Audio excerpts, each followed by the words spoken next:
জিলহাজ মাস আসতেছে, একটা দিন আছে 10ই জিলহাজ, ইয়াউমুন নাহর, অর্থাৎ কোরবানির দিন। আমরা অনেকেই নিয়ত করে ফেলেছি কোরবানি করার জন্য। তো এই যে কোরবানি, এই কোরবানি সম্পর্কে আমরা অনেক আলোচনা শুনি, এর ইতিহাস জানি, তারপরেও আমরা আজকে এই বিষয়গুলো সঠিকভাবে আপনাদের সামনে উপস্থাপন করার চেষ্টা করব। বিশেষ করে কোরবানির সঠিক ইতিহাস, তারিখুস সহিহ ফিল উযহিয়া, কোরবানি সম্পর্কে যে সঠিক ইতিহাসটা আছে, এই ইতিহাসটা আমরা জানার চেষ্টা করব। সেই সাথে যেহেতু আগামী দিনে আমরা কোরবানি করার নিয়ত যারা করেছি, আমাদের প্রস্তুতি কেমন হবে, এই বিষয়ে একটা প্রামাণ্য আলোচনা আমি আপনাদের সামনে উপস্থাপন করার চেষ্টা করব। আল্লাহ সুবহানাহু ওয়া তাআলা আজকের আলোচনা থেকে বক্তা এবং শ্রোতা সকলকে উপকৃত হওয়ার তৌফিক দান করুন। সকলে বলি আমিন। সম্মানিত উপস্থিতি, কোরবানি ও রুবুন ধাতু হতে নির্গত, এর অর্থ হচ্ছে নিকটবর্তী হওয়া। কার নিকটবর্তী হওয়া বলেন তো? কার? কোরবানির মাধ্যমে আমরা কার নিকটবর্তী হতে চাই? আল্লাহ সুবহানাহু ওয়া তাআলা নিকটবর্তী হতে চাই। আল মুনজিদ নামে একটা অভিধান গ্রন্থ আছে, 652 পৃষ্ঠা, 1 নম্বর কলাম, 3 নম্বর শব্দ হচ্ছে কোরবান। কোরবান শব্দটা যদিও কোরবানি এটা উর্দুতে এবং ফার্সিতে ব্যবহার হয়, কোরবান শব্দটা হচ্ছে আরবি, যার প্রয়োগ কুরআনুল কারীমে আছে সূরা মাইদা অধ্যায় 5 আয়াত 27 এর মধ্যে। তা এখানে কোরবান শব্দটার অর্থ বলা হয়েছে কুল্লু মা ইউতাকাররাবু বিহি ইলাল্লাহি তাআলা মিন যাবিহাতিন ওয়া গায়রিহা, যবেহ করার মাধ্যমে বা অন্য কোনো কিছুর মাধ্যমে আল্লাহর নিকটবর্তী হওয়ার নামই হচ্ছে কোরবানি। শুধু যে কোরবানি জবেহ করবেন, পশু জবেহ করবেন, এর মাধ্যমে আল্লাহর নিকটবর্তী হওয়া যায় না, অন্য কোনো মাধ্যমেও আল্লাহর নিকটবর্তী হওয়া যায়। সেই ক্ষেত্রে সময়, শ্রম, অর্থ ব্যয় করার নামই হচ্ছে কি? কোরবানি। কথা কি বুঝতে পারছেন? অনুরূপ ভাবে কামসুল মুহিত 158 নম্বর পৃষ্ঠার মধ্যে বলছে কুল্লু মা ইয়াতাকাররাবু বিহি, যে কোনো কিছুর মাধ্যমেই যদি আল্লাহর নিকটত্ব হাসিল করার প্রচেষ্টা করা হয়, এর নাম হলো কোরবানি। যা দিয়ে মন চায় আল্লাহর নিকটবর্তী হওয়া যায়, এটার নামই হচ্ছে কি?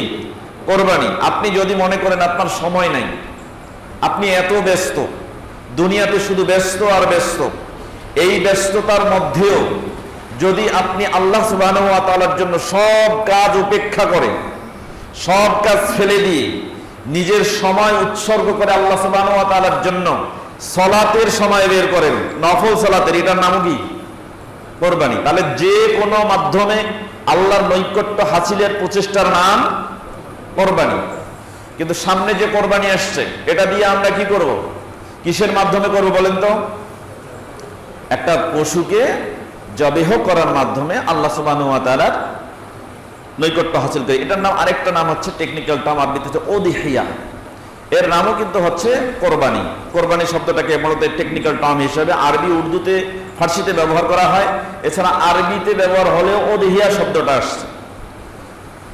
এখন কথা হচ্ছে কোরবানির এই ইতিহাস কোথা থেকে আমরা পাইলাম, কিভাবে জানলাম? আল্লাহ সুবহানাহু ওয়া তাআলা বলছেন সূরা হজ অধ্যায় 22 আয়াত 34, আল্লাহ বলছেন ওয়ালিকুল্লি উম্মাতিন জাআলনা মানসাকান লিয়াযকুরু ইসমাল্লাহি আলা মা রাযাকাহুম। আল্লাহ বলছেন ওয়ালিকুল্লি জাআলনা মানসাকান, আমি প্রত্যেকটা কমিউনিটি, প্রত্যেকটা জনগোষ্ঠীর ওপরে এই মানসাক, এই কোরবানির বিধিবিধান, এটা আমি নির্দিষ্ট করে রেখেছি। আলা মা রাযাকাহুম মিন বাহিমাতিল আনআম, যাতে করে চতুষ্পদ গৃহপালিত জন্তুর উপরে আল্লাহ যে মানুষের রিজেক দিয়েছেন, এই রিজেকের উপরে প্রত্যেকটা ব্যক্তি যেন কার নাম স্মরণ করতে পারে? আল্লাহ সুবহানাহু ওয়া তাআলার নাম। আপনার বাড়িতে গৃহপালিত পশু আছে, এছাড়া মানুষ গৃহপালিত অনেক পশু লালন পালন করে। এই পশুগুলোকে মানুষের জন্য আল্লাহ সুবহানাহু ওয়া তাআলা পৃথিবীতে মানুষের উপকারের জন্য পৃথিবীতে দিয়েছেন। এমন কোনো জিনিস নাই যে আল্লাহ মানুষের কল্যাণের জন্য সৃষ্টি করেন নাই। এই পশুগুলোকে আল্লাহ মানুষের কল্যাণের জন্য সৃষ্টি করেছে, এবং এগুলো হচ্ছে মানুষের লোভনীয় বস্তুর ভালোবাসার একটা বস্তু। তো আল্লাহ সুবহানাহু ওয়া তাআলা বলছেন যে প্রত্যেকটা জনগোষ্ঠীর জন্য আমি এই কোরবানির বিধান রেখেছি। কেন? আলা মা রাযাকাহুম মিন বাহিমাতিল আনআম, যাতে করে এই চতুষ্পদ জন্তুর উপরে তাদের যে রিজেক দিয়েছে, এর উপরে তারা আল্লাহর নাম স্মরণ করতে পারে। এখন দেখেন এই ইতিহাস কোথা থেকে আসলো। সর্বপ্রথমে এই ইতিহাস পাই আদম আলাইহিস সালাম, তার দুজন পুত্র ছিল, নাম জানেন কি? হাবিল আর কবিল এর ইতিহাস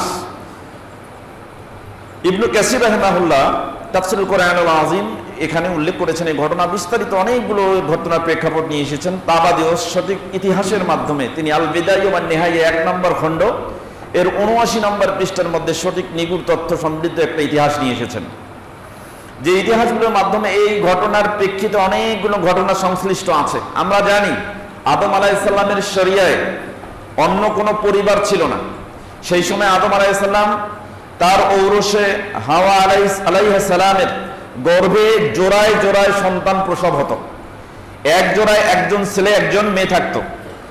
তো ওই সময় ভাই বোন ধরা হতো, এক জোড়ায় যে ভাই এবং বোন থাকতো তারা ছিল হারাম একজন আরেকজনের জন্য।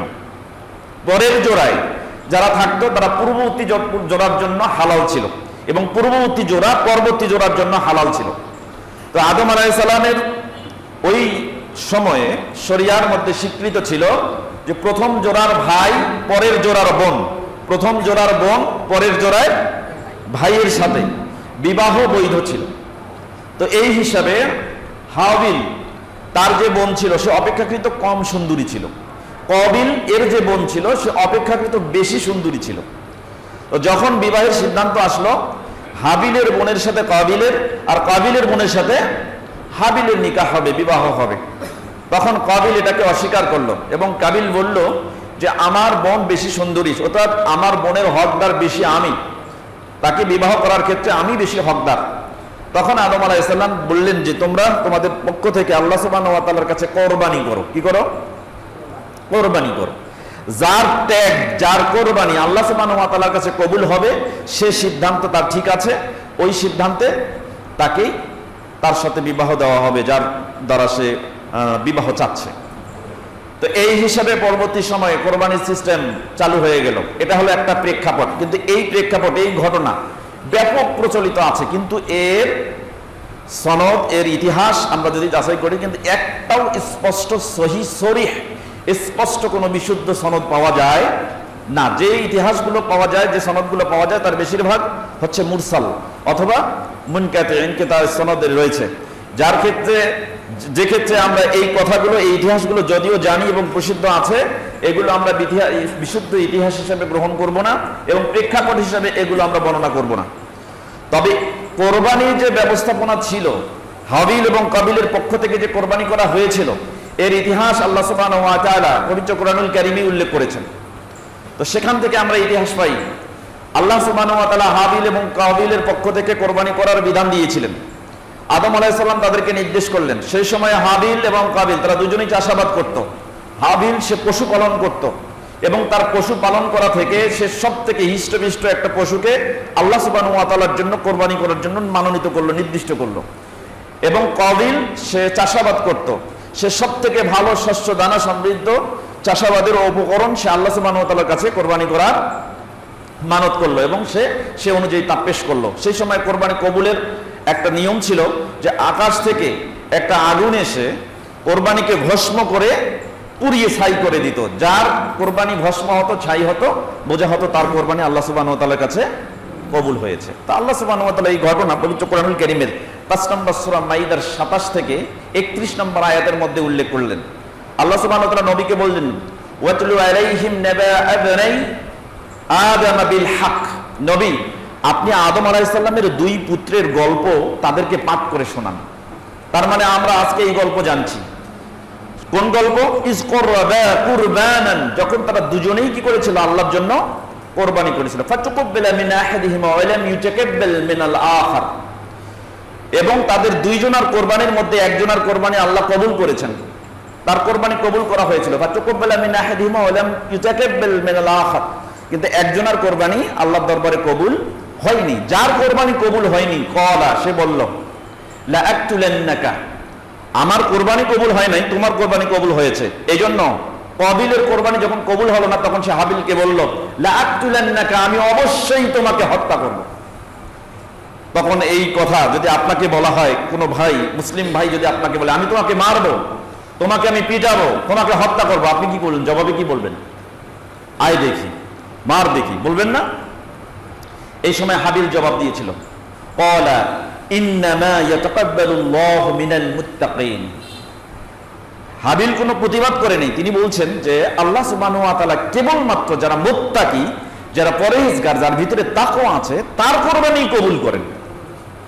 চিন্তা করেন, জবাব দিচ্ছে। এরপরে বলতেছে লাইম বাসাত্তা ইলাইয়া ইয়াদাকা, যদি আপনি আপনার হাত আমার দিকে সম্প্রসারিত করেন, মা আনা বিবাসিতিন ইয়াদিয়া ইলাইকা লিআকতুলাকা, যদি আপনি আপনার হাত আমার দিকে সম্প্রসারিত করেন, লিতাকতুলানি, আমাকে হত্যা করার জন্য, মা আনা বিবাসিতিন ইয়াদিয়া ইলাইকা লিআকতুলাকা, তাহলে জেনে রাখেন আমি আমার হাত আপনার উপরে সম্প্রসারিত করব না আপনাকে হত্যা করার জন্য। কেন?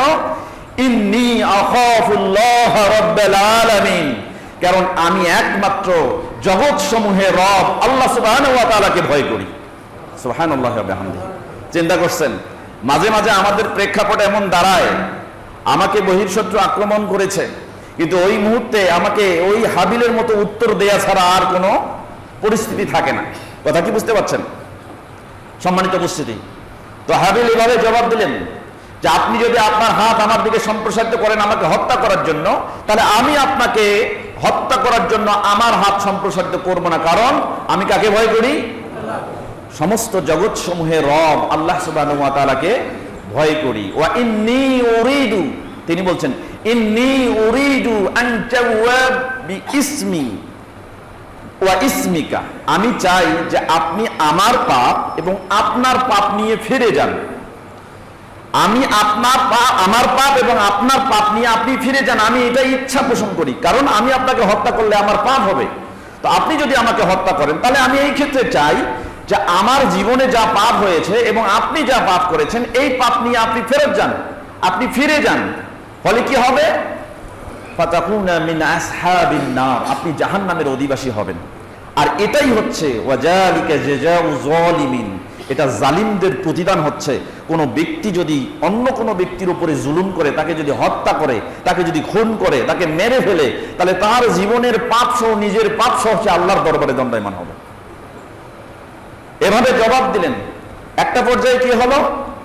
আল্লাহ সুবহানাহু ওয়া তাআলা বলছেন ফাতাওয়াআত লাহু নাফসুহু, তার নফস অর্থাৎ কাবিলের নফস তাকে পরাভূত করলো, তাকে বশ করলো। কতলা আখিহি, তার ভাইকে হত্যা করার জন্য। ফাখ কতলাহু, অতঃপর সে তাকে হত্যা করে ফেললো। ফলে সে কি হয়ে গেল? ফাআসবাহা মিনাল খাসিরিন, সে ক্ষতিগ্রস্তদের অন্তর্ভুক্ত হয়ে গেল।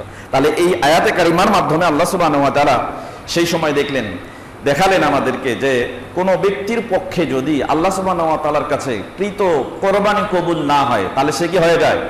হিংসার বশবর্তী হয়ে যায়। আজকে দেখতেন যদি এরকম প্রচেষ্টা হতো, আজকে অনেক মানুষ আছে যারা সত্য ত্যাগ করে আল্লাহ সুবহানাহু ওয়া তাআলার জন্য সত্য ত্যাগ করে আগে খুশি করার জন্য, তার নৈকট্য হাসিলের জন্য কোরবানি করে।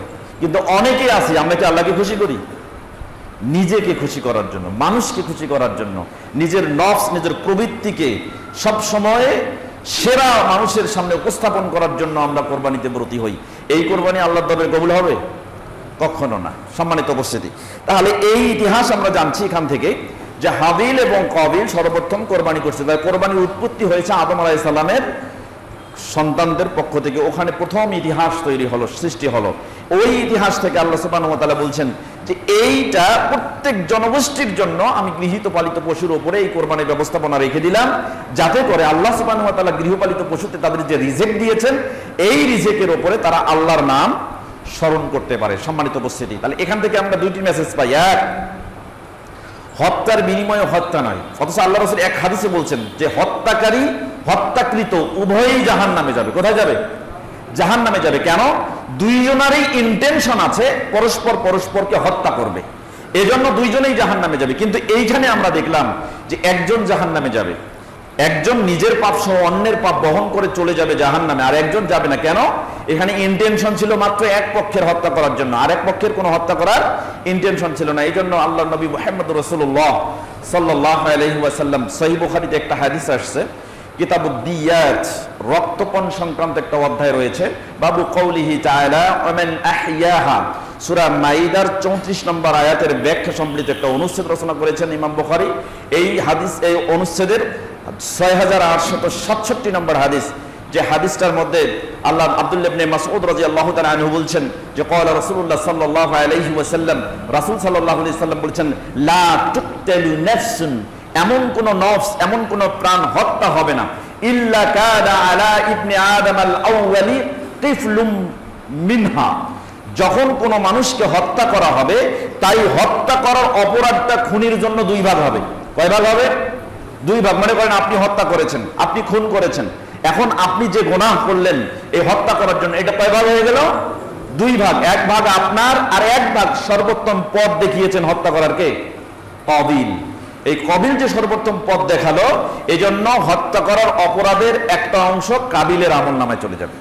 তাহলে এই হাদিস থেকে আমরা এটাও জানছি, কোন ব্যক্তি যদি পাপ কাজ চালু রাখে, জারি রাখে, এবং ওই পাপ কাজ চালু রাখার কারণে ওই পাপ কাজের রাস্তায় যত মানুষ পাপ করবে তার অপরাধের সমপরিমাণ অংশ যে চালু করলো তার আমলনামায় আল্লাহ দিয়ে দিবেন। কথা কি বুঝতে পারছেন? অতএব এই বিষয়গুলো আমাদের অবশ্যই সাবধানতার সাথে অবলোকন করতে হবে। আল্লাহ সুবহানাহু ওয়া তাআলা এইরকম অপরাধ চালু করা থেকে আমাদের নিবৃত থাকার তৌফিক দান করুন, সকলে বলি আমিন। তাহলে কোরবানির ইতিহাস প্রথম শুরু হলো আদম আলাইহিস সালামের সন্তানদের পক্ষে। এরপরে আমরা জানি আদম আলাইহিস সালামের পরে 1000 বছর পরে এসেছেন নূহ আলাইহিস সালাম। নূহ আলাইহিস সালাম 950 বছর বেঁচে ছিলেন। নূহ আলাইহিস সালামের 2000 বছর পরে এসেছেন ইব্রাহিম আলাইহিস সালাম। তাহলে আদম আলাইহিস সালাম থেকে ইব্রাহিম আলাইহিস সালামের মধ্যে কত বছরের ব্যবধান? 3000 বছর। কত বছর? তো আল্লাহ বলছেন যে প্রত্যেক জনগোষ্ঠীর জন্য আমি এই কোরবানির বিধিবিধানের ব্যবস্থা রেখেছি। তাহলে প্রত্যেক জনগোষ্ঠীর জন্য রেখেছেন। তাহলে 3000 বছরে প্রায় 7-8 নবীর কথা কোরআনুল কারীমে এসেছে, যে এই 3000 বছরে 7-8 নবীর কথা। এর মধ্যে আরো অসংখ্য নবী এসেছে বনী ইসরায়েলের মধ্যে। এই নবীগুলোর ইতিহাস আমরা হয়তো কোরআন হাদিসের মধ্যে পাই না, কিন্তু অনেক নবী এসেছিল বনী ইসরায়েলের মধ্যে। কারণ রাসূল সাল্লাল্লাহু আলাইহি ওয়াসাল্লাম সহিহ বুখারীর 3455 নম্বর হাদিসের মধ্যে বলছেন যে বনী ইসরায়েলদেরকে একের পর একজন নবী তাদের রাজনৈতিক কর্মকাণ্ড পরিচালনা করেছেন, তাদের শাসন পরিচালনা করেছেন। তাহলে সেই দিক থেকে অসংখ্য নবী আসছেন। কারণ প্রতি শতাব্দীতে বা প্রতি দ্বিতীয় শতাব্দীতে যদি একজন করে নবী আসেন, তাহলে 3000 বছরে অসংখ্য নবী এসেছেন, সম্মানিত উপস্থিতি। তাহলে এই দিক থেকে আদম আলাইহিস সালামের পুত্রদ্বয়ের পরে 3000 বছরে আসলেন কে? ইব্রাহিম আলাইহিস সালাম। আপনারা জানেন, ইতিপূর্বে আমরা আলোচনা করেছি ইব্রাহিম আলাইহিস সালামের অনেক দিন পর্যন্ত সন্তান ছিল না। তাফসীরুল কোরআনুল আযীম 4 নম্বর খণ্ডের 16 নম্বর পৃষ্ঠার মধ্যে এসেছে যে ইব্রাহিম আলাইহিস সালামের প্রায় 86 বছর পর্যন্ত কোনো সন্তান ছিল না। 86 বছরে আল্লাহ সুবহানাহু ওয়া তাআলা হাজেরার গর্ভে সর্বপ্রথম ইসমাঈল আলাইহিস সালামকে দান করেন। ইসমাঈল আলাইহিস সালামের জন্ম হলো। এরপরে 90 বছর বয়সে সারার গর্ভে আসেন ইসহাক আলাইহিস সালাম। এইরকম ইব্রাহিম আলাইহিস সালাম 90 বছর বয়সে 2টি সন্তানের পিতা হয়েছিলেন। তো যখন ইব্রাহিম আলাইহিস সালাম 13 কিংবা 14 বছরে উপনীত হলেন, যেটা তাফসীরুল কোরআনুল আযীম ইবনে কাসীর রাহিমাহুল্লাহ 4 নম্বর খণ্ডের 16 এবং 17 নম্বর পৃষ্ঠার মধ্যে, এবং আল জামি লি আহকামিল কোরআন এর 15 নম্বর খণ্ডের 107 থেকে 9 নম্বর পৃষ্ঠার মধ্যে ইমাম কুরতুবী রাহিমাহুল্লাহ আলোচনা করেছেন, যেখানে আমরা দেখতে পাই যে ইব্রাহিম আলাইহিস সালাম 13 কিংবা 14 বছরে যখন উপনীত হলেন, 13-14 বছরে উপনীত হওয়া একটা বালক, একটা ছেলে, মোটামুটি মানে কিশোর পার করে চলছে, এরকম একটা ছেলে তার পিতার সাথে চলাচল করে, তার পিতার টুকি কাজে সাহায্য সহযোগিতা করে, তখন ইব্রাহিম আলাইহিস সালাম স্বপ্ন দেখলেন। যে ঘটনা এসেছে আল জামি লি আহকামিল কোরআন 15 নম্বর খণ্ডের 107 থেকে 9 নম্বর পৃষ্ঠার মধ্যে, যে ইব্রাহিম আলাইহিস সালাম 3 দিনে একই স্বপ্ন দেখলেন। কয়দিন? 3 দিন। 8ই জিলহজ স্বপ্ন দেখলেন তার আদরের নয়নের মণি ইসমাঈল আলাইহিস সালামকে তিনি কোরবানি করছেন, কিন্তু কিছু বুঝতে পারেন নাই। এই জন্য ইমাম শাওকানি রাহিমাহুল্লাহ সহ অনেক প্রমুখ আলেম ওলামা বলছেন যেহেতু এই দিনে তিনি স্বপ্ন দেখেছেন, বুঝতে পারেন নাই, এই জন্য এই দিনটাকে বলা হয় স্বপ্ন দেখানোর দিন, ইয়াউমুত তারবিয়াহ, স্বপ্ন দেখার দিন বলা হয়। এরপরে ইব্রাহিম আলাইহিস সালাম 9 তারিখ একই স্বপ্ন দেখলেন। এবার বুঝতে পারলেন রুয়াল আম্বিয়া হক, যে নবীগণের স্বপ্ন হচ্ছে কি সত্য, আর নবীরাও ঘুমের ভিতরে তাই দেখেন, বাস্তবেও যা দেখেন, ঘুমের ভিতরে তাই আদিষ্ট হন, বাস্তবেও যা আদিষ্ট হন। এই দিন তিনি বুঝতে পারলেন এবং তিনি ডিটারমাইন হলেন যে হ্যাঁ আমি বুঝতে পেরেছি আমার ছেলেকে কোরবানি করতে হবে। এই যে আরাফা, বুঝতে পারলেন, এই জন্য এই 9ই জিলহজকে বলা হয় ইয়াউমুল আরাফা, বুঝতে পারার দিন। অনুরূপভাবে 10ই জিলহজ তিনি একই স্বপ্ন দেখলেন। একই স্বপ্ন দেখার পরে তিনি এবার ডিটারমাইন হলেন যে তার পুত্রকে কোরবানি করতে হবে। এই দিনটা হচ্ছে 10ই জিলহজ, এই জন্য এই দিনটাকে বলা হয় ইয়াউমুন নাহর, অর্থাৎ কোরবানি করার দিন। সম্মানিত উপস্থিতি, 3 দিন একই স্বপ্ন দেখার পরে হায় আমরা ইতিহাসে পাই যে প্রথম দিনে 100টা উট কোরবানি দিয়েছেন, পরে আবার 100টা উট কোরবানি দিয়েছেন, পরে আবার তিনি কোরবানি দিয়েছেন, কাজ হয়নি। এই যে ইতিহাসগুলো পাই, এগুলো তো পাই, কিন্তু সবগুলো সনদ এরসাল এবং ইনকিতা রয়েছে, বিধায় এইগুলো আমরা বর্ণনার মধ্যে নিব না। তবে ইব্রাহিম আলাইহিস সালাম তিনি সপ্ত বুঝার পরে তিনি ডিটারমাইন হলেন পুত্রকে এবার কোরবানি করবেন। এবার পুত্রকে কোরবানি করার জন্য তিনি পুত্রকে জানালেন যে তাকে কোরবানি করতে হবে।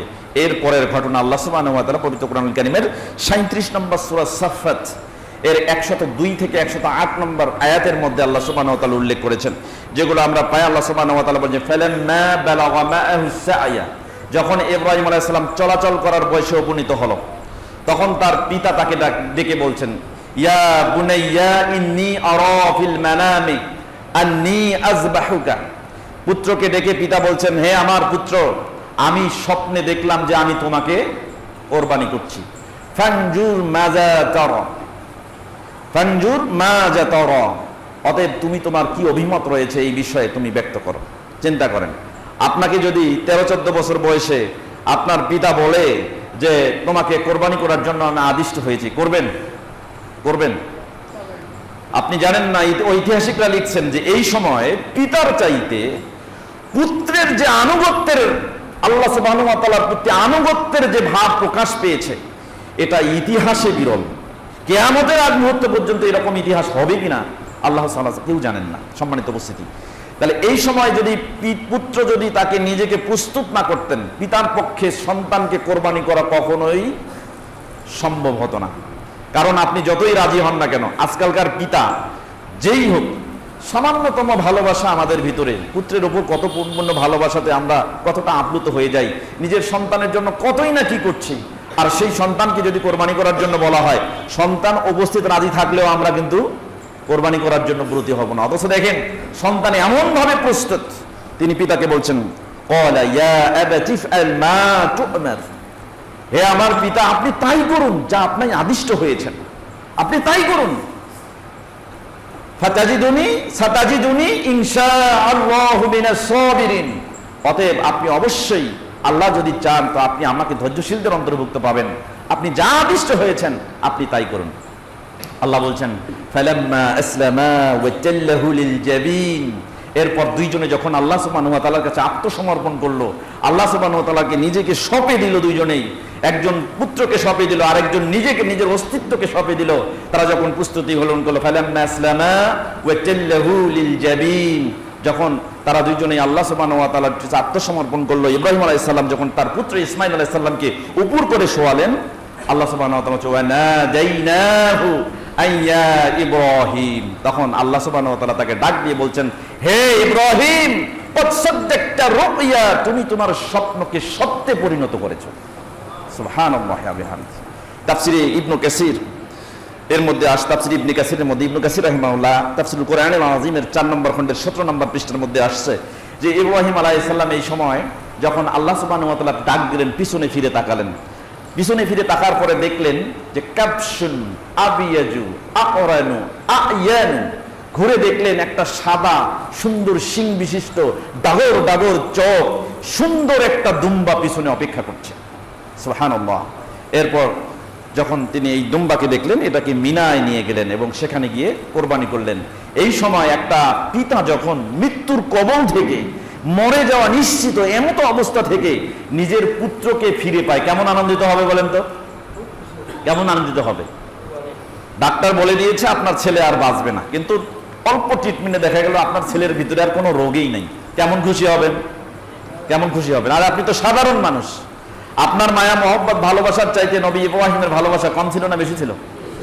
তাহলে তিনি কতটা আনন্দিত হবেন? ইব্রাহিম আলাইহিস সালাম ফিরে গেলেন পুত্রের কাছে, পুত্রকে ডাক দিলেন। তাফসীরুল কোরআনুল আযীম 4 নম্বর খণ্ডের 17 নম্বর পৃষ্ঠার মধ্যে এসেছে, তিনি পুত্রকে ডাক দিলেন, ডাক দিয়ে জড়ায় ধরলেন, আনন্দে উল্লাসিত হয়ে কেঁদে ফেললেন, চোখ দিয়ে পানি পড়ছে, আর বলছেন, ইয়া বুনাইয়া, ইয়া বুনাইয়া ইন্নাকা উহিবতালি, হে আমার পুত্র, এই মুহূর্তে আল্লাহ তোমাকে আমার কাছে দান করেছেন পুনরায়। সুবহানাল্লাহি ওয়া বিহামদিহি। তিনি ফিরে পেলেন পুত্র ইসমাঈলকে, কোরবানি করে দিলেন দুম্বা। এজন্য আব্দুল্লাহ ইবনে আব্বাস রাদিয়াল্লাহু তাআলা আনহু বলছেন, এই ইতিহাসের পর থেকে আমরা সব সময় খুঁজি কোরবানির জন্য উত্তম পশু হিসেবে কোথায় দুম্বা আছে, কোথায় এরকম দুম্বা পাওয়া যায়, এটাকে আমরা খুঁজে আনতাম। গরু উঠছিল, কিন্তু আমরা দুম্বা খুঁজে এটাকে কোরবানি করার চেষ্টা করতাম। সম্মানিত উপস্থিতি, তাহলে এই ইতিহাস হচ্ছে ত্যাগের ইতিহাস। এই ইতিহাস থেকে দেখেন একজন পুত্র নিজেকে প্রস্তুত করলো। আল্লাহ সুবহানাহু ওয়া তাআলা ফালাম্মা আসলামা ওয়া তাল্লাহু লিল জাবিন ওয়া নাদাইনাহু আন ইয়া ইব্রাহিম ক্বাদ সাদ্দাকতা রুয়া ইন্না কাযালিকা নাযিল মুহসিনিন। ইব্রাহিম, এভাবেই আমি সৎকর্মশীল লোকদেরকে পুরস্কৃত করে থাকি, এভাবেই ইন্না হাযা লাহুল বালাউল মুবিন। ইব্রাহিম, এটা ছোট মামুলি বিষয় ছিল না, এটা ছিল একটা কঠিন পরীক্ষা। এই পরীক্ষায় তুমি উত্তীর্ণ হয়েছিল। ওয়া ফাদাইনাহু বিযিবহিন আযীম, আমি তোমাকে ফিদিয়া হিসাবে পরিবর্তন করে, একটা মহান কোরবানির দ্বারা পরিবর্তন করে ইসমাইলকে তোমার কাছে ফিরিয়ে দিলাম।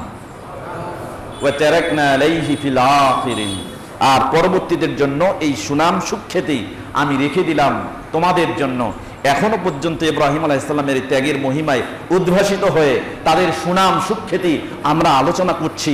কিয়ামতের পূর্ব মুহূর্ত পর্যন্ত তাদের ত্যাগের মহিমায় ব্রতী হওয়ার এই ইতিহাস আলোচিত হবে। সেই ত্যাগের মহিমায় আমরা হয়তো পৌঁছাতে পারবো না। সম্মানিত উপস্থিতি, চিন্তা করেন, তাহলে ইব্রাহিম আলাইহিস সালামের এই ইতিহাস আমরা আজকে আলোচনা করছি। এই ইতিহাসে ব্রতী হয়ে, এই ত্যাগের মহিমায় ব্রতী হয়ে আজকে এই কোরবানিতে আমাদের অংশগ্রহণ করা। আমরা কি এইভাবে অংশগ্রহণ করতে পারবো? যেভাবে হোক কোরবানি করতে হবে, কারণ খুশি করতে হবে কাকে? কাকে? চিন্তা করেন, শুধু এই পশুতে কোরবানি করার মাধ্যমেই যদি আল্লাহর নৈকট্য হাসিল করা যেত, তাহলে সাহাবায়ে কেরাম এটা করতো, নবী আলাইহিস সালাম এটা করতেন। নবী আলাইহিস সালাম অবশ্য করেছেন, তিনি কোরবানির সময় কোনো বছর কোরবানি বাদ দেন নাই, তার সামর্থ্য থাকুক আর না থাকুক, তিনি বাদ দেন নাই। তা ইতিহাস আমরা দেখছি। আল্লাহ সুবহানাহু ওয়া তাআলা বলছেন সূরা হজ অধ্যায় 22 আয়াত 36, ওয়াল বুতনা জাআলনাহা লাকুম মিন শাআইরিল্লাহ লাকুম ফিহা খায়রুন। আল্লাহ বলছেন এই বুদনা, অর্থাৎ এই কোরবানির পশু, যদিও এখানে বুদনা শব্দের অর্থ উট, কিন্তু টেকনিক্যাল টার্ম হিসেবে ব্যবহৃত শব্দটি, এর অর্থ কোরবানির পশুকে বোঝানো হয়েছে। এটা আল্লাহ সুবহানাহু ওয়া তাআলার নিদর্শনাবলীর মধ্যে একটা নিদর্শন, এবং এর মধ্যে, এই নিদর্শনের মধ্যে রয়েছে আমাদের জন্য কি? কল্যাণ, আমাদের জন্য কল্যাণ। তাহলে এই কল্যাণের কাজে আমরা ব্রতী হওয়ার প্রচেষ্টা চালাবো, অবশ্যই আল্লাহকে খুশি করার জন্য হালাল রুজি থেকে। কোন রুজি থেকে?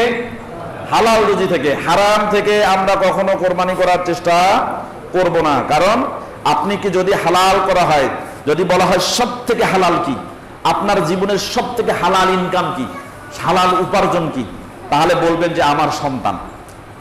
হালাল উপার্জন কি? আপনার সন্তান না? ওয়ালাদুকুম কাসবুকুম, আল্লাহ রাসূল বলেছে ওয়ালাদুহু কাসবুহু, সন্তান যার, সন্তান উপার্জনও তার। তাহলে সন্তান আমাদের উপার্জনের অন্তর্ভুক্ত। মনে রাখবেন, আপনার জীবনের সব থেকে হালাল উপার্জন হচ্ছে আপনার সন্তান, যেটা হতে কাউকে ঘুষ দেওয়া লাগে নাই, যেটা হতে সুদের উপর টাকা নিয়ে সন্তান চাইতে হয় নাই। যে সন্তান দিছেন কে? কে দিছেন? চাইছেন অথবা নাইছেন, দিছেন কে? আল্লাহ। তাহলে সব থেকে হালাল প্রক্রিয়ায় আপনি যা লাভ করেছেন সেটা হচ্ছে কি? সন্তান। তাহলে এই সন্তানকে যদি ইব্রাহিম আলাইহিস সালাম কোরবানি করে দেয় সব থেকে হালাল থেকে, তাহলে সব থেকে হালালের থেকে প্রচেষ্টা মতো কোরবানি করার দায়িত্ব আমাদের। কথা কি বুঝতে পারছেন? সম্মানিত উপস্থিতি, রাসূল সাল্লাল্লাহু আলাইহি সাল্লাম মদিনার জীবনে যতদিন ছিলেন কোনোদিন কোরবানি বাদ দেন নাই। এরপর হাদিস রয়েছে তিরমিজিতে, মিশকাতুল মাসাবি কিতাবুস সালাত, সালাত সংক্রান্ত একটা অধ্যায় রয়েছে, বাবু ফিল উযহিয়া, কোরবানি করা সংক্রান্ত একটা অনুচ্ছেদ রয়েছে, আল ফাসলুস সালিস, তৃতীয় পরিচ্ছেদের 1475 নম্বর হাদিস। যে হাদিসটা বর্ণনা করেছেন আবু হুরায়রা রাদিয়াল্লাহু তাআলা আনহু থেকে বর্ণিত। তিনি বলেন, আব্দুল্লাহ ইবনে উমর রাদিয়াল্লাহু তাআলা আনহু থেকে বর্ণিত, তিনি বলছেন যে আকামান নবী সাল্লাল্লাহু আলাইহি ওয়াসাল্লাম ফিল মদিনাতি ইউজাহি আশরা সিনিনা ইউজাহি। আল্লাহর নবী মদিনায় 10 বছর ছিলেন। কত বছর? 10 বছর ছিলেন। ইউজাহি, তিনি কোরবানি করেছেন 10 বছরেই। কিন্তু এই হাদিসের সনদটা দুর্বল, যার কারণে এই হাদিসের ব্যাখ্যা গ্রন্থ মিরআতুল মাফাতি 5 নম্বর খণ্ডের 71 থেকে 73 নম্বর পৃষ্ঠা, এই হাদিসটাকে নিয়ে গবেষণা করা হয়েছে। যদিও হাদিসের সনদ দুর্বল, কিন্তু মতন প্রসিদ্ধ অন্য শাওয়াহিদ পাওয়া যায়। এই ভিত্তিতে ওখানে বলা হয়েছে যে কানা নবী সাল্লাল্লাহু আলাইহি ওয়াসাল্লাম কুল্লা আমিন ফিল মদিনাতি ইউজাহি, আল্লাহর নবী মদিনায় প্রত্যেক বছরই কোরবানি করেছেন। তাহলে মদিনায় 10 বছর অবস্থান করেছেন, 10 বছরেই তার কি হয়েছে? কোরবানি হয়েছে। এরপরে দেখেন আল্লাহ সুবহানাহু ওয়া তাআলা পবিত্র কোরআনুল কারীমে বলছেন যে এটা হচ্ছে তোমাদের জন্য নিদর্শন, তোমাদের জাতির জন্য নিদর্শন, এবং এর মধ্যে রয়েছে তোমাদের কল্যাণ। এ প্রসঙ্গে বিশ্বনবী মুহাম্মদুর রাসূলুল্লাহ সাল্লাল্লাহু আলাইহি ওয়াসাল্লামের আরেকটি হাদিস রয়েছে ইবনু মাজার মধ্যে। বাবুল আযাহি, কোরবানি করা সংক্রান্ত অধ্যায়সমূহের একটা শিরোনাম রয়েছে, আবওয়াবুল আযাহি, বাবু আজাহি ওয়াজিবাতুন হিয়া আমলা, কোরবানি করা ওয়াজিব নাকি সুন্নাহ, এই বিষয়ে একটা অনুচ্ছেদ রচনা করেছেন ইবনু মাজাহ রাহিমাহুল্লাহ। এই অনুচ্ছেদের 3123 নম্বর হাদিস, যেখানে আবু হুরায়রা রাদিয়াল্লাহু তাআলা আনহু থেকে বর্ণিত, তিনি বলছেন রাসূল সাল্লাল্লাহু আলাইহি ওয়াসাল্লাম বলেছেন, মান কানা লাহু সাআতান ওয়া লাম ইউজাহি ফালা ইয়াকরিবান্না মুসাল্লানা, তোমাদের মধ্যে যে ব্যক্তির সামর্থ্য আছে কোরবানি করার, যদি সে কোরবানি না করে সামর্থ্য থাকার পরেও, সে যেন আমাদের ঈদগাহ ময়দানের সালাতের নিকটবর্তী না হয়। এরপর দেখেন সহিহ বুখারীতে একটা হাদিস আসছে, সহিহ বুখারী কিতাবুল আজাহি, কোরবানি করা সংক্রান্ত একটা অধ্যায় রয়েছে। এই অধ্যায়ের বাবু মান যাবাহা ক্বাবলা সালাতি আদা, যে ব্যক্তি জবেও করে সালাতের পূর্বে সে যেন আবার জবে করে, এই সংক্রান্ত একটা অনুচ্ছেদ রচনা করেছেন ইমাম বুখারী। এই অনুচ্ছেদের 5563 নম্বর 62 নম্বর হাদিস। এই হাদিসের মধ্যে জুনদুব বিন সুফিয়ান আল বাজালি রাদিয়াল্লাহু তাআলা আনহু তিনি বলছেন যে শাহিদতুন নবী সাল্লাল্লাহু আলাইহি ওয়াসাল্লাম ইয়াওমান নাহরি, কোরবানির দিন আমি রাসূল সাল্লাল্লাহু আলাইহি ওয়াসাল্লামের সাথে উপস্থিত ছিলাম। আল্লাহর নবী সাল্লাল্লাহু আলাইহি ওয়াসাল্লাম ওই সময় বললেন, ক্বালা, তিনি ওই সময় বললেন যে মান যাবাহা ক্বাবলা আন ইউসাল্লিয়া, যে ব্যক্তি কোরবানির পশু নির্ধারণ করার পরে সালাত আদায় করার পূর্বে ওই পশুটাকে কোরবানি করবে, ফালিউইদ মাকানাহা উখরা, সে যেন তার স্থলে আরেকটা কোরবানির পশু কোরবানি করে। তার মানে ঈদের আগে সালাত আর আদায় করার পূর্বে যদি কোনো ব্যক্তি কোরবানি করে ফেলে, তাহলে ঈদের সালাতের পরে তাকে আবারও কোরবানি করতে হবে। এই দলিলগুলোকে সামনে রেখে অনেকেই বলছেন কোরবানি করা ওয়াজিব। কোরবানি করা কি ওয়াজিব। এরপরে আসেন আরেকটা হাদিস, সহিহ মুসলিমে আসছে, মিশকাতুল মাসাবি কিতাবুস সালাত, সালাত সংক্রান্ত একটা অধ্যায় রয়েছে, বাবু ফিল উযহিয়া, কোরবানি করা সংক্রান্ত একটা অনুচ্ছেদ রয়েছে, আল ফাসলুল আউয়াল, প্রথম পরিচ্ছেদের হাদিস নাম্বার 1459।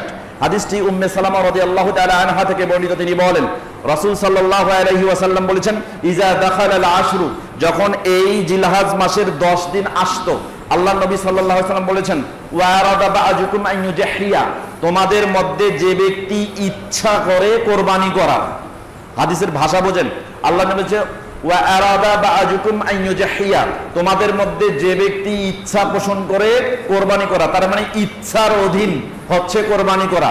ইচ্ছা করলে করতে পারেন, ইচ্ছা করলে ছেড়ে দিতে পারেন। তো আল্লাহ নবী সাল্লাল্লাহু আলাইহি ওয়াসাল্লাম বলছেন, ওয়া আরাদা বা'যুকুম আন ইউজাহিয়া ফালা ইয়ামাসসা মিন শা'রিহি ওয়া বাশারিহি শাইয়া, যে ব্যক্তি কোরবানি করার ইচ্ছা পোষণ করবে সে যেন তার চুল, তার নখ, তার চামড়ার মরা অংশ যেন হাত না দেয়, ওভাবে রেখে দেয়, কোরবানি না করা পর্যন্ত সেটা যেন আর হাত না বুলায়। কথা কি বুঝতে পারছেন? তাহলে এই হাদিস থেকে দুটি বিষয় জানতে পারলাম। এক, কোরবানি হচ্ছে আপনাদের ইচ্ছা দিন, আপনি ইচ্ছা করলে করবেন, ইচ্ছা করলে ছাড়বেন। দুই, যদি কোরবানি করার নিয়ত করেন তাহলে এই 10 দিনে চুল, দাড়ি, গোঁফ ইত্যাদিতে হাত দেওয়া যাবে না।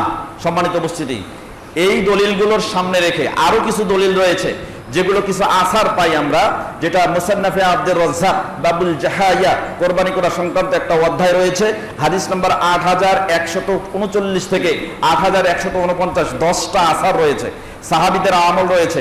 এভাবে আবু সুরাইহা রাহিমাহুল্লাহ, তিনি একজন তাবী, তিনি বলছেন যে রাআইতু আবা বকরিন ওয়া উমারা ওমা ইউজাহিয়ান, আমি মাঝে মাঝে দেখেছি আবু বকর রাদিয়াল্লাহু তাআলা আনহু, ওমর রাদিয়াল্লাহু তাআলা আনহু, তাদের সামর্থ্য ছিল কিন্তু কোরবানি করেননি। চিন্তা করেন।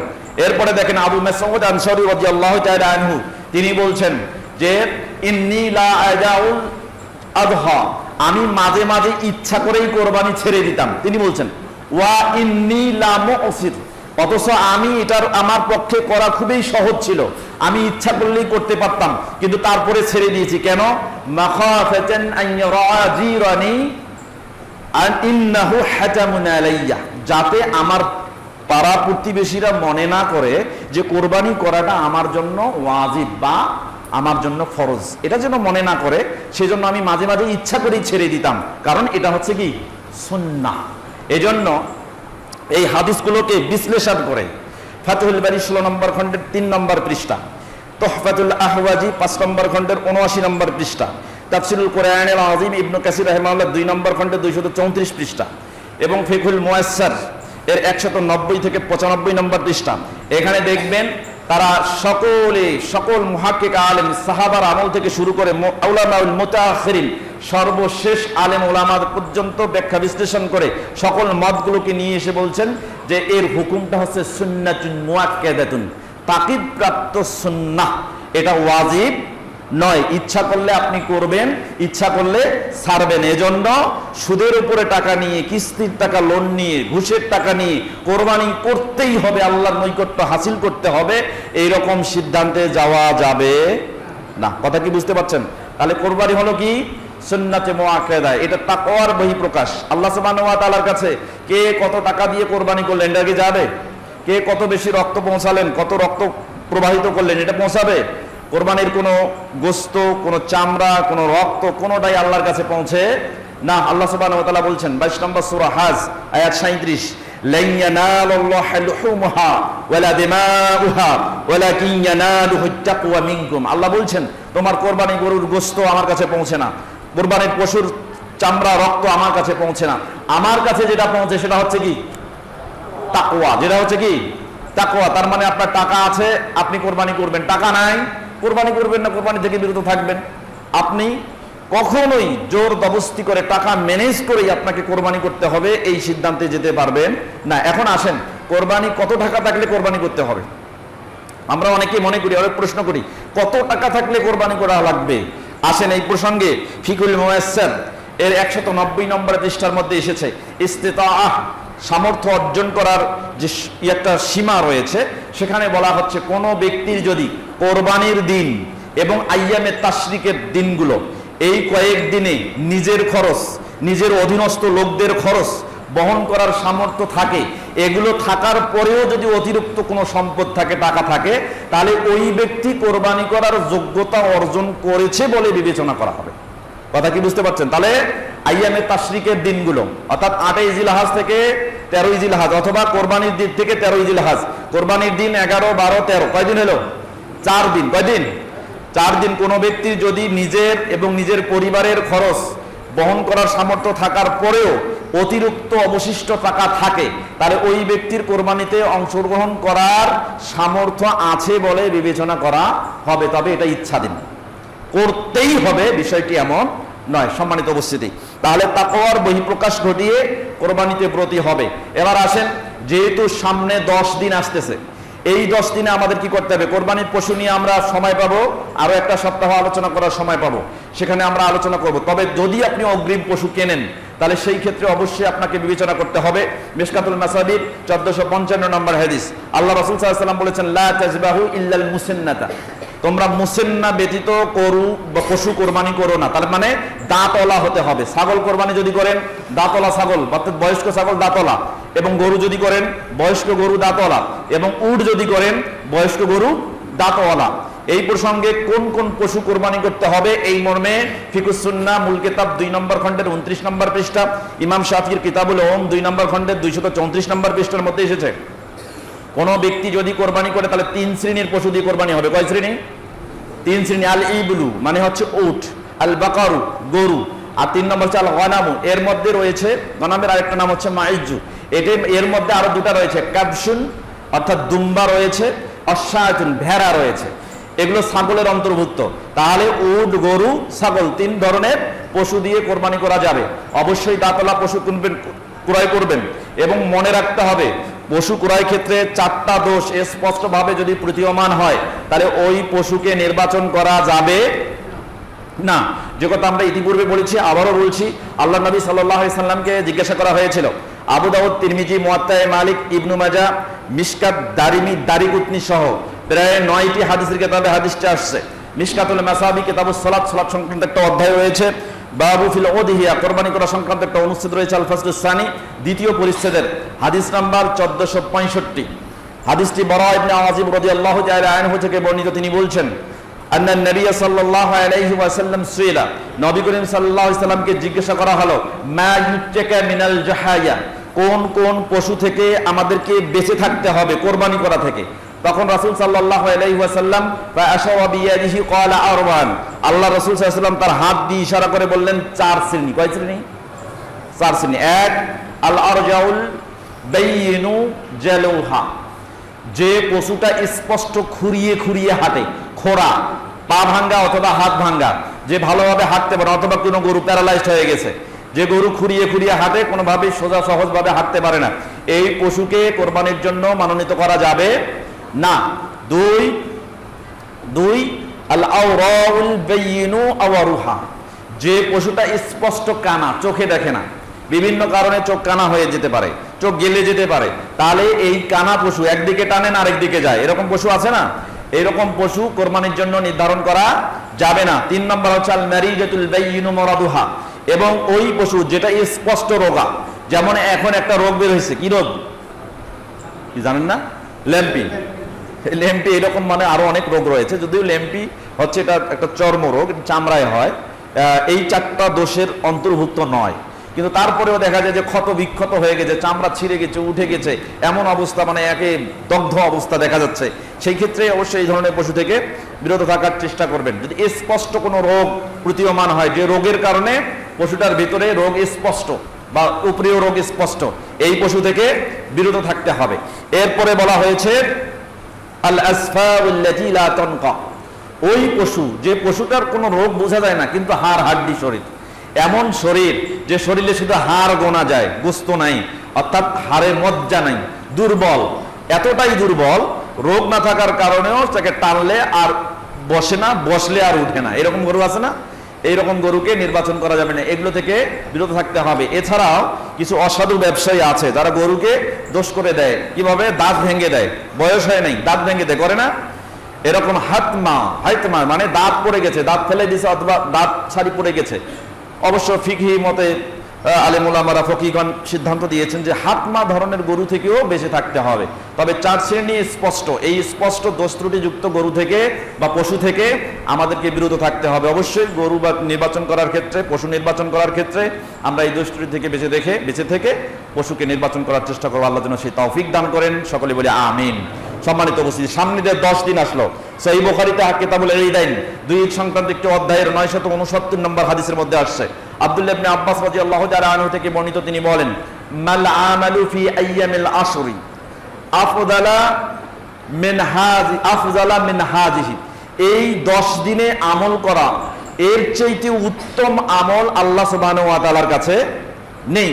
তখন কলু, সাহাবায়ে কেরাম জিজ্ঞাসা করলো, ওয়ালাল জিহাদু ফি সাবিলিল্লাহ ইয়া রাসূলুল্লাহ, আল্লাহর নবী, এই 10 দিনের আমল আল্লাহর রাস্তায় জিহাদ করার চাইতেও কি উত্তম? আল্লাহর রাস্তায় জিহাদ করা কি এর চাইতে উত্তম নয়? রাসূল সাল্লাল্লাহু আলাইহি ওয়াসাল্লাম বললেন, ওয়ালাল জিহাদু ফি সাবিলিল্লাহ, আল্লাহর রাস্তায় যুদ্ধ করাও এর চাইতে উত্তম নয়, শুধুমাত্র ওই ব্যক্তি ব্যতীত, ইল্লা রাজুলুন খরাজা ইউখাতিলুহু বিনাফসিহি ওয়া মালিহি ওয়া লাম ইয়ারজি বিশাইইন, শুধু ওই ব্যক্তি ব্যতীত যে ব্যক্তি তার জান এবং মাল নিয়ে আল্লাহর রাস্তায় বেরিয়ে গেছে কিন্তু জান মাল কোনোটা নিয়ে আর ফেরত আসে নাই, ওই ব্যক্তি ব্যতীত অন্য সকল ব্যক্তির সকল আমলের চাইতে এই 10 দিনের আমল আল্লাহর কাছে সবথেকে বেশি প্রিয়। অবশ্যই আমরা এই 10 দিন আমল করার চেষ্টা করব, এই 10 দিন জিকির আজকার করার চেষ্টা করব, এই 10 দিনে তাকবীর পাঠ করার চেষ্টা করব, এই 10 দিনে বেশি বেশি নফল সালাত আদায় করার চেষ্টা করব, এই 10 দিনে বেশি বেশি সিয়াম ব্রত পালন করার চেষ্টা করব, অর্থাৎ জিলহজ মাসের 1 তারিখ থেকে 9 তারিখ, 10 তারিখের ইয়ামুন নাহর বাদ দিয়ে এই 10 দিনের এই 9 দিনে আমরা আমল করব। আল্লাহ সুবহানাহু ওয়া তাআলা আমাদের বেশি বেশি আমল করার তৌফিক দান করুন, সকলে বলে আমিন।